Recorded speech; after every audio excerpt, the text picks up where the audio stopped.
Welcome to Yo-Yo Cine Talkies.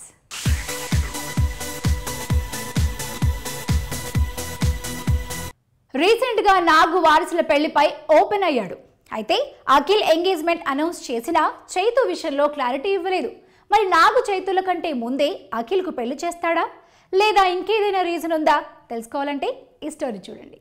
Akkineni కుర్రాళ్ల పెళ్లిలపై confusion కొనసాగుతుంది. December 9న Akhil engagement fix చేస్తూ ప్రకటన చేశాడు నాగార్జున. అయితే నాగ చైతన్య ఎంగేజ్మెంట్ పై మాత్రం ఎలాంటి క్లారిటీ ఇవ్వలేదు. చైతును చేసుకోబోయేది శ్యామ అన్న విషయం మాత్రమే రివీల్ చేశాడు. దీంతో ఇప్పుడు చైతు కంటే ముందు అఖిల్ పెళ్లిపీటలు ఎక్కడున్నాడా అని అనుమానం కలుగుతోంది.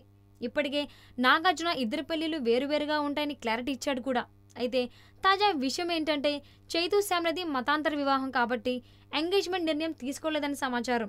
సంబంధ కుటుంబానికి క్రైస్తవ మతం, చైతు హిందువు. దీంతో రెండు మతాల సాంప్రదాయాలకు గౌరవం ఇస్తూ పెళ్లి జరపనున్నట్లు తెలుస్తోంది. మొదట చెన్నైలో క్రైస్తవ సంప్రదాయం ప్రకారం వివాహ వేడుక జరగనుందట. అది పూర్తయ్యాక హైదరాబాద్లో తిరిగి హిందూ పద్ధతిలో పెళ్లి చేస్తారట. ఇక రెండు మతాల ఆచారాల ప్రకారం 2 సార్లు జరిగే ఈ వివాహం వచ్చే ఏడాది సమ్మర్ లేదా అంతకు ముందే జరగవచ్చని తెలుస్తోంది. ఏఎన్ఆర్ మరణించాక కుటుంబంలో జరుగుతున్న తొలి శుభకార్యం కావడంతో పెళ్లిల కోసం నాగార్జున భారీ ఎత్తున ప్లాన్ చేస్తున్నాడని సన్నిహితులు చెబుతున్నారు. Hi, this is Shreya. Please watch Yo-Yo TV. Enjoy.